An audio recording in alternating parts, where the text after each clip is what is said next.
হযরত মুহাম্মদ সাল্লাল্লাহু আলাইহি ওয়াসাল্লাম নিয়ে কোনো কটূক্তি করবে, অপমানজনক কথা বলবে, আমরাও মুসলমান, আমরা মার সন্তান, আমরা আমাদের এক ফোঁটা বিন্দু পরিমাণ রক্ত থাকতে আমরা এই ধরনের করতে আমরা কাউকে দেব না। পাপন যেই হোক, পাপনের অস্তিত্ব সামনে তুলে নিয়ে আসবো যেখানেই হোক। শুধু আপনারা জেনে খুশি হবেন, শুধু আমরা না, এখানে এনএসআই, র্যাব, পুলিশের বিভিন্ন গোয়েন্দা সংস্থা সকলে মিলে আমরা এইটা মাঠে কাজ করতেছি। আমরা এই নিয়ে কাজ করতেছি, আমাদের প্রতি আত্মবিশ্বাস রাখেন। যেহেতু পাবনদের এখন একটা ডিভাইস আছে, মোবাইল দিয়ে মানুষের টেক আপ করা যায়, তার মোবাইলগুলো কিন্তু আমাদের কাছে। তার যদি মোবাইলটা তার কাছে থাকতো আমরা সহজে তাকে ধরতে পারতাম বা তার অবস্থানটা জানতে পারতাম। তার মোবাইল কিন্তু থানায় জমা, যার কারণে আমরা একটু ব্যাকফাইট দিতেছি। আর যেহেতু একটা ঘটনা ঘটছে, তারপরে গতদিন মিটিং হয়েছে, যার কারণে সেটা আমি আপনি সবাই দাম নিয়েছে পালাইছে। এখন কোথায় আছে আমরা এই পর্যন্ত তার কোনো কাজ পাচ্ছি না। তো অল্প সময়ের মধ্যে আমি কথা দিচ্ছি, আমরা খুব স্বল্প সময়ের মধ্যে থেকে সে যেখানেই থাকুক তাকে আমরা গ্রেফতার করবো এবং আইনে আওতায় জবদ্ধ করবো। আমরা আমাদের অবস্থান থেকে শক্ত অবস্থা আছে, আমাদের স্পেশাল অলরেডি আমাদের টিম গঠন করে দিয়েছে। আমরা টিম কাজ করতেছি, আমরা কাজ করতেছি, র্যাব কাজ করতেছে, এনএসএ আপনারা জানেন। কালকে আমি আলমের সাথে কথা বলছি, গভীর রাত্রে পর্যন্ত এনএসএ ডিডি স্যারের সাথে কথা হয়েছে। প্রত্যেকটা পার্টি এই লাইনে কাজ করতেছে। আসলে একটা মানুষ ঢুকে গেলে যখন তার কাছে একটা অন্য কিছু থাকে, তাকে সহজে আটক করা যায়, তাকে সহজে টেক আপ করা যায়। তার কাছে কিন্তু কিছু না থাকলে আপনি এই লুক ইনফরমেশন তারা কিভাবে পাবেন? তার কাছে মোবাইল কিন্তু আমাদের কাছে জমা, তার যে মোবাইল ডেটা আমাদের কাছে জমা রয়ে গেছে এখনো। তো এখন আজকেও কিন্তু এই ফেসবুকে বিভিন্ন লেখা আসতেছে, তাহলে বুঝেন যে কারা করতেছে এগুলো একটা চক্র, একটা মহল, দেশটাকে একটা অস্থিতিশীল পরিস্থিতি করে কেউ ঢুকে যেতে চাইতেছে। এখন এই ফাঁকির যে অস্থিতিশীল এটা গ্রুপ করে আমাদের মাঝে আপনাদের মাঝে অনেক রয়ে গেছে।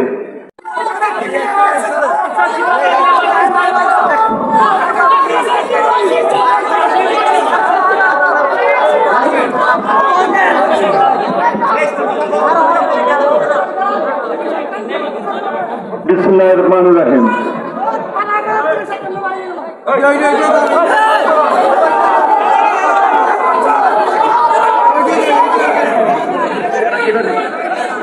বিসমিল্লাহির রহমানির রহিম। বানিয়াচং থানার সম্মানিত ওলামা একরাম কর্তৃক আয়োজিত আজকের এই প্রতিবাদ সভার সম্মানিত সভাপতি এবং সম্মানিত উপস্থিতি, আসসালামু আলাইকুম।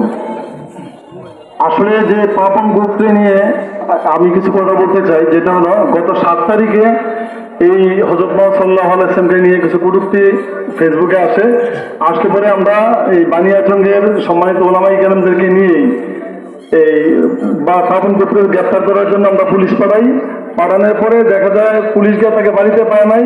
পরবর্তীতে সে কোনো না কোনোভাবে জানতে পারে যে তাকে পুলিশ খুঁজছে, সে আমাদের থানায় যায়, সে স্বেচ্ছায় থানায় যায়। যাওয়ার পরে আমরা গভীর রাত্র পর্যন্ত ওলামা একরামদেরকে নিয়ে তার সাথে তার যে আইডিগুলো আমরা দেখি, অনেক চেক বেক করার পরে আমাদের প্রাইমারি মনে হলো যে আসলে এটা একটা ষড়যন্ত্র, তার আইডি থেকে লিঙ্ক পাওয়া যাচ্ছে না। তো আমরা সবাই সিদ্ধান্ত নিলাম যে ঠিক আছে, এই মোবাইলগুলো আমাদের কাছে থাকবে, তার মোবাইল আমাদের কাছে থাকবে, আর প্রতি শুক্রবারে সে আমাদের কাছে এসে হাজিরা দিবে, কি হইলো না হইলো সবগুলা সে হাজিরা দিবে। আর মোবাইলটা আমাদের কাছে 10-15 দিন থাকার পরে আমরা অ্যানালাইসিস করে যাচাই বাছাই করে তাকে মোবাইলটা দেবো, এরকম ছিল। তো গতদিন আবার একই থেকে দেখা গেল ফেসবুকে আবার হযরত মুহাম্মদ সাল্লাল্লাহু আলাইহি ওয়াসাল্লামকে কটূক্তি করে পোস্ট হচ্ছে। এইটাই নিয়ে আপনারা আসছেন। আমরা হযরত মুহাম্মদ সাল্লাল্লাহু আলাইহি ওয়াসাল্লাম নিয়ে কোনো কটূক্তি করবে, অপমানজনক কথা বলবে, আমরাও মুসলমান, আমরা তার মার সন্তান, আমরা আমাদের এক ফোঁটা বিন্দু পরিমাণ রক্ত থাকতে আমরা এই ধরনের করতে আমরা কাউকে দেব না। পাপন যেই হোক, পাপনের অস্তিত্ব সামনে তুলে নিয়ে আসবো যেখানেই হোক। শুধু আপনারা জেনে খুশি হবেন, শুধু আমরা না, এখানে এনএসআই, র্যাব, পুলিশের বিভিন্ন গোয়েন্দা সংস্থা সকলে মিলেই আমরা এইটা মাঠে কাজ করতেছি। আমরা এই নিয়ে কাজ করতেছি, আমাদের প্রতি আত্মবিশ্বাস রাখেন। যেহেতু পাবনদের এখন একটা ডিভাইস আছে, মোবাইল দিয়ে মানুষের টেক আপ করা যায়, তার মোবাইলগুলো কিন্তু আমাদের কাছে। তার যদি মোবাইলটা তার কাছে থাকতো আমরা সহজে তাকে ধরতে পারতাম বা তার অবস্থানটা জানতে পারতাম। তার মোবাইল কিন্তু থানায় জমা, যার কারণে আমরা একটু ব্যাকফাইট হইতেছে। আর যেহেতু এটা ঘটনা করছে, এরপরে গতদিন মিছিল মিটিং হয়েছে, যার কারণে সেটা আমি আপনি সবাই দাম নিয়েতে হয়তো পালাইছে। এখন কোথায় আছে আমরা এই পর্যন্ত তার কোনো চাপ পাচ্ছি না। তবে অল্প সময়ের মধ্যে আমি কথা দিচ্ছি, আমরা খুব স্বল্প সময়ের মধ্যে থেকে সে যেখানেই থাকুক তাকে আমরা গ্রেফতার করবো এবং আইনে আওতায় সমর্থ করবো। আপনারা শান্ত থাকেন, আপনারা শান্ত হন। আপনারা জানেন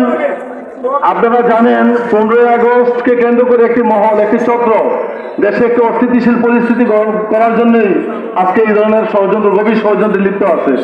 তা আমরা ভুল পথে পাওয়া বেরোবো না। আমরা আমাদের জায়গায় অবস্থান থেকে যার অবস্থান থেকে আমরাও মুসলমান। আপনারা যেমন আবেগ অনুভূতিতে কাজ করতেছে, আমাদেরও কাজ করতেছে। আমরাও মুসলমান, আমরাও এই ধর্মটাকে লালন করি। সুতরাং আমরা চাই না বিন্দু পরিমাণ সে যেই বংশের পুত্রে হলো কেন হযরত মুহাম্মদ সাল্লাল্লাহু আলাইহি ওয়াসাল্লামকে কটূক্তি করবে, ব্যঙ্গ করবে, আর আমরা বসে তার বান্ধব চলবে, এরকম না। আমরা আমাদের অবস্থান থেকে শক্ত অবস্থা আছে। আমাদের স্পিকার অলরেডি আমাদের টিম গঠন করে দিয়েছে। আমরা টিম কাজ করতেছি, আমরা কাজ করতেছি, র্যাব কাজ করতেছে, এনএসএ আপনারা জানেন। কালকে আমি আলমদের সাথে কথা বলছি গভীর রাত্রে পর্যন্ত। এনএসএ ডিডি স্যারের সাথে কথা হয়েছে। প্রত্যেকটা পার্টি এই লাইনে কাজ করতেছে।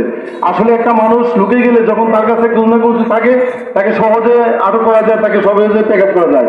তার কাছে কোনো কিছু না থাকলে আপনি এই লুক ইনফরমেশন ছাড়া কিভাবে পাবেন? তার কাছে মোবাইল কিন্তু আমাদের কাছে জমা, তার যে মোবাইল ডেটা আমাদের কাছে জমা রয়ে গেছে এখনো।